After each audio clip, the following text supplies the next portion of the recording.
Welcome to Ladies Who Launch, not your average business podcast. Dropping every other Wednesday, Alyssa and Dakota are two successful and opinionated marketing entrepreneurs engaging in insightful conversations with industry thought leaders, as well as casual conversations surrounding our lives as entrepreneurs.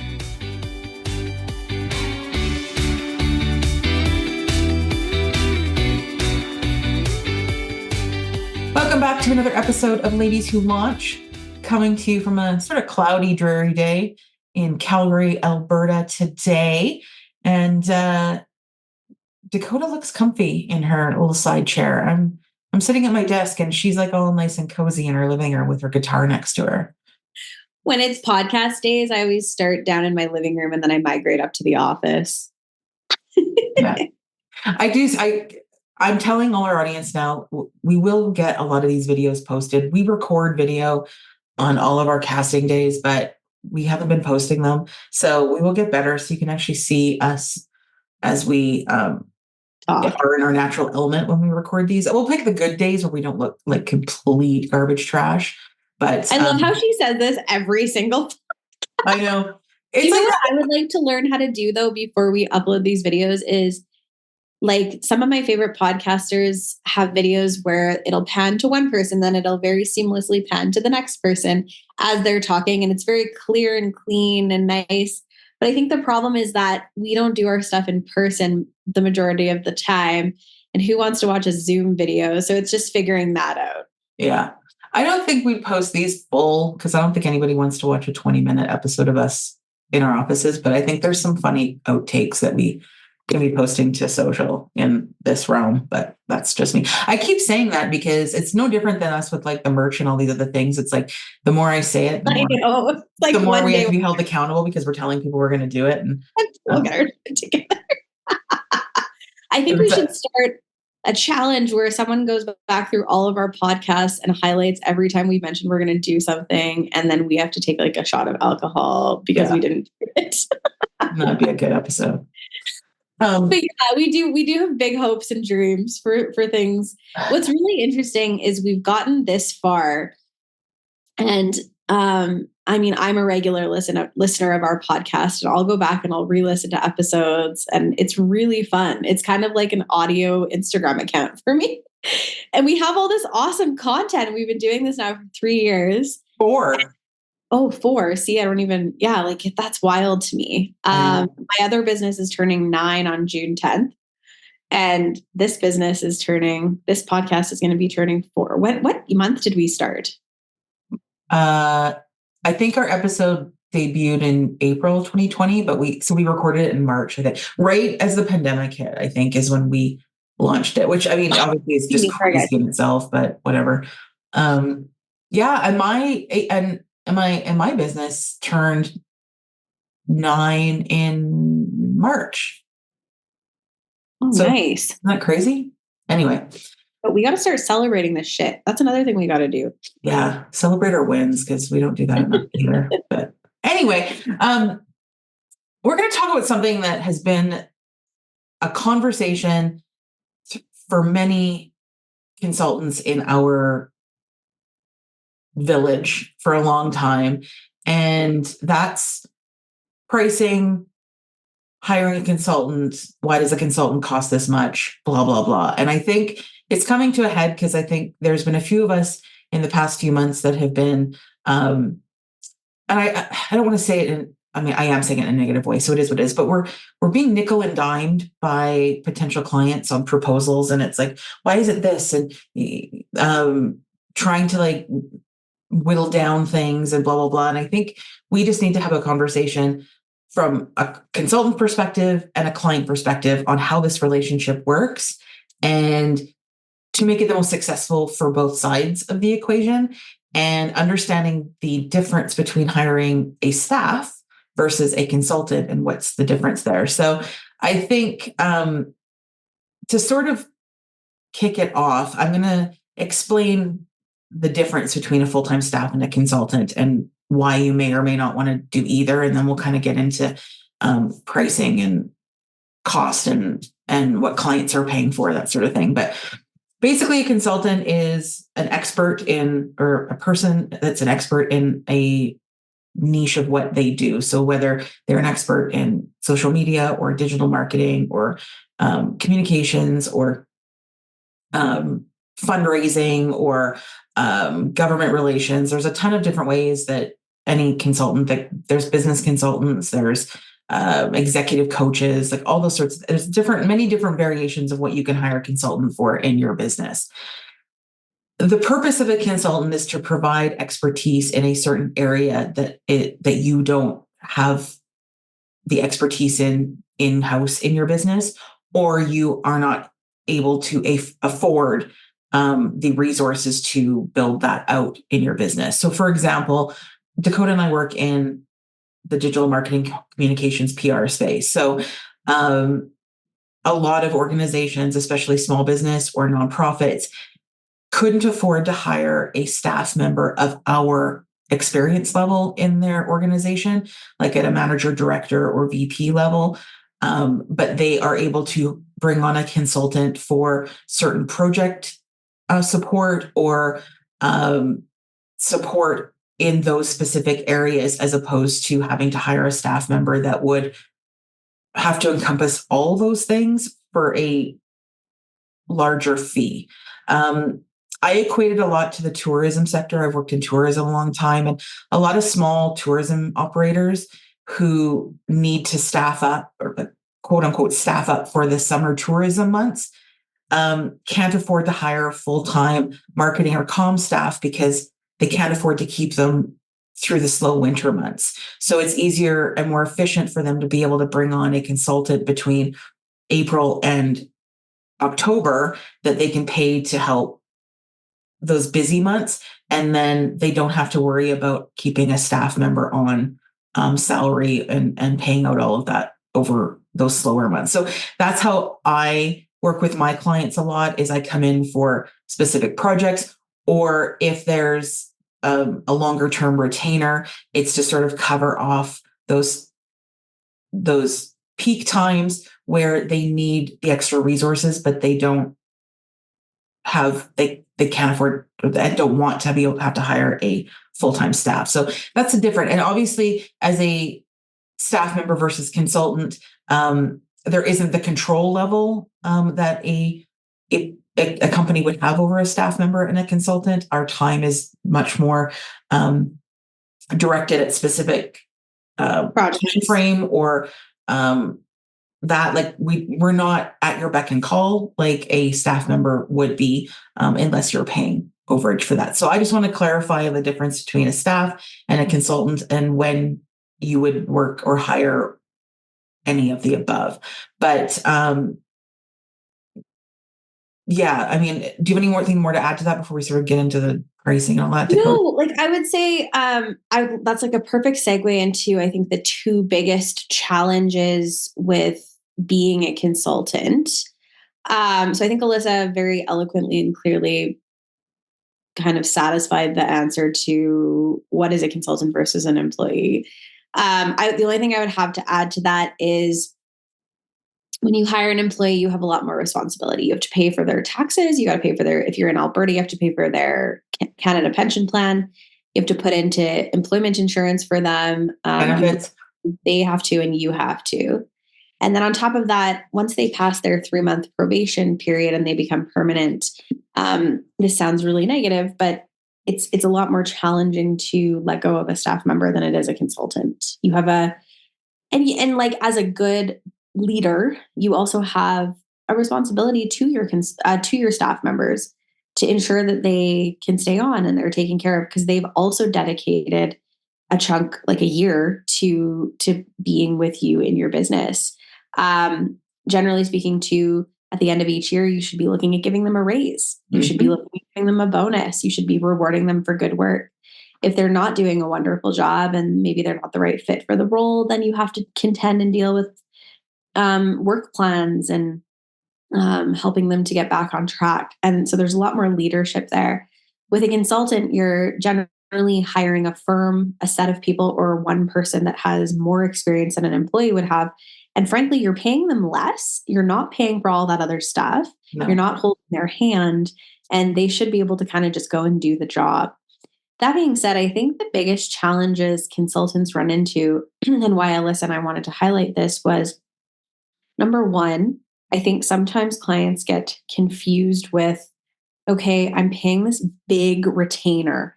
And at the end of the day, it's actually not that big when you add it all up and you compare it to a full-time or even part-time staff member, and then everything else you have to do on top of that, including your time to nourish and take care of that staff member. I think sometimes when they see a big number on a piece of paper, as far as a monthly retainer goes, they all of a sudden think, okay, well, I'm going to get everything I can out of this consultant. And that is the wrong way to go about it, because that consultant should be targeted in their approach to support the business. The other thing is they can offer more knowledge and efficiency, right? They're hitting the ground running, whereas a staff member, you might have to train. The other thing is, I think sometimes clients get confused about what Alyssa mentioned with we're not super accessible. And that's because part of our contract usually means one meeting a week, one meeting a month. So when you're bringing on a consultant, you have to know that they can't be at your beck and call. You can't just drop them emails 5 times a day. Hey, can you jump on a quick call? Honestly, the phrase jump on a quick call is a kiss of fucking death to me. Yeah. It is one thing I don't want to see in my fucking emails or on my text messages when I wake up in the morning from a client. Because if we have a day or a time set aside, I don't know why I'm holding my phone. I love See, this would be a good social post right now with Dakota holding her fake phone to her ear explaining this. Social, hello. Hello, I don't want to jump on a quick call. And my clients would hear this and they might be like a little disgusted, but if we have to jump on quote a quick call to fix something, sure. If we have to have an emergency conversation, no problem. If you've got something massive dropping and you need my help with it, yes, let's schedule some time to chat. But I cannot jump. Can you imagine if you had to jump on quick calls with all your clients every single day? And I've had clients in the past who, can we just jump on a quick call? Like, a quick call to you is not a quick call to me. A quick call to you, you think in your head it's 5 minutes. It always ends up being 30 minutes. And then I end up having to work later that day. Or I get pulled out of what I was doing because you needed me right away. And it was really nothing. And it was for nothing. And it was something we could have talked about the following week. It was for something we could have talked about in an email. That being said, I have 2 clients who I let that rule bend, just because one of them, they do, we are all encompassing for them for the most part. And we've educated each other on, is it an emergency item or is it an item that can wait? And we've gotten really good at that push and pull. We're very respectful of each other's time.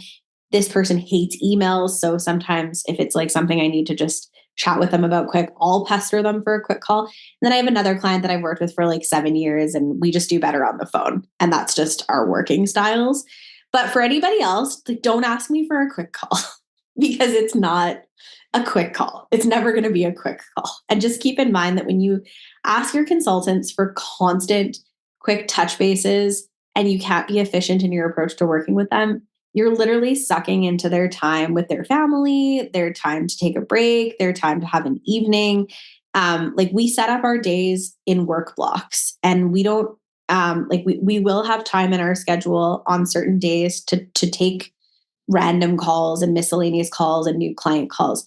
But we're not like an employee where you can just walk into our office and grab us. And so when you're considering working with a consultant versus an employee, depending on your budget, I think you also have a responsibility to ask yourself the question, but what do I need?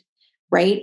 And if you feel that you need somebody to be at your beck and call, then you need to structure your business and make money in a way that you can afford to hire an employee. Me personally, it came time to hire an employee last year when it was just I need somebody who's fully dedicated to my business, 37.5 hours a week.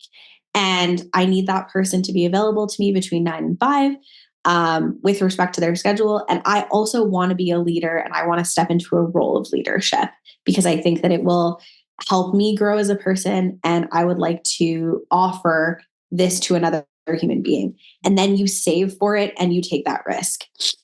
but you do it in a calculated way. If you just need a consultant to come in and support you with some project-based stuff or some daily stuff, make sure you're prepared to understand that they are not your employee and you cannot pester them every single day for little things. So I would say those are like probably the two biggest challenges I've experienced. The other thing I would say is the pricing, and that's the thing that we're kind of chatting about today. Is so much goes into a contractor's hourly rate, and so much goes into how they build out their retainers. If you choose to sign on for like a lump sum every month, and you have to understand that as consultants, especially in the marketing space, Alyssa and I aren't just twiddling our thumbs and like chucking a social post out onto Facebook. There's thought, strategy, and work that goes into that social post. And I would say, on average, from inception to completion, a really well-defined strategic social media post can take upwards of an hour and a half, maybe even 2 to create. Yeah, I agree. And I think if you're in a business, I'm going to speak to this on two different sides, because if you're a business owner and the project rate or the retainer rate or the hourly rate that a consultant has quoted you for a project or for a retainer, you immediately balk at, you're probably not ready to actually hire on a consultant or a staff member. Because if your immediate thought is like, oh, I could get a staff member for cheaper, my quick answer to you is no, you can't, because of all those extra costs that Dakota explained earlier about vacations and benefits, and all of that goes into the larger compensation plan for any employee. But if your immediate thought is like, oh my God, that's expensive, then you're probably not in a place where you should be looking at hiring a consultant, because you need to be understanding the expertise that's coming through the door for that price. And I will say, from a consultant perspective, from our own perspective, we need to be better at laying out what that rate gets the client. We need to be better at laying out the experience, the projects we've worked on, the clients we've worked on, the value add that we bring to the table with contacts, with our media networks, all of those sorts of things that they would not be able to get with a junior staffer. So it goes both ways. We as consultants need to be better at laying out what our fees include, and clients need to be better at understanding the value at which the consultant is coming in. Now, I think Dakota and I get a little snippy about these things because of the industry that we're in. No one wants to pay for service, or like the fluffy things, and like, oh, social and copyright, all that kind of stuff, where they'll have no problem shelling out like $20,000 a month for their legal retainer, for their general counsel or whatever. But we present like a $3,000 retainer for XYZ, and like that's like bulked out, like we're asking for whatever. So take this all with a grain of salt, because we've been in this many times and we've had to go through this conversation with many clients. But just understand that when a consultant is providing you a rate for the work, that for the deliverables that have been provided. Now, this is the key too. You as the client are providing the deliverables that you want that client. Oh, sorry. The client is providing the deliverables that they want that consultant to deliver on, complete. Yeah. Any more deliverables that are added to the pot after that are not included in that original rate, and therefore need to be rescoped. So as a client, you can't just be like, oh, but can we just do this? And no, because the rate that we agreed on included these things. If we're going with these things, then that's different. And so consultants need to be better at educating clients about that as well. But I will just say, sort of as we wrap this up a little bit, because we don't need to go on and on. But one thing I will say is consultants need to be better with being more transparent about their rates, and clients need to be more transparent of what they can actually afford versus what they can't. And we're actually going to be doing a part 2 to this cast, because we're going to be breaking down what everything that goes into an hourly rate, how retainers work, setting up yourself for success as a consultant to be able to plan and forecast, as well as bring on extra projects, which I like to call bread and butter retainer, like bread and butter forecasting, and then extras. And usually, generally speaking, I like to use my extras and just put them into a savings account. But I like to I'll forecast and plan all of my financials for the year based on my retainers and what I know for a fact is coming in versus what comes up like later. And then on top of that, we're also going to break down what it means to be a boss versus a leader in both respects. So we will catch you on the next episode of Ladies Who Launch. Thank you for listening to Ladies Who Launch. Join Dakota and Alyssa every second Wednesday for more conversations and interesting guests. Be sure to give us a 5-star rating and connect with us on Facebook and Instagram. If you send us a question, we may answer it on a future episode.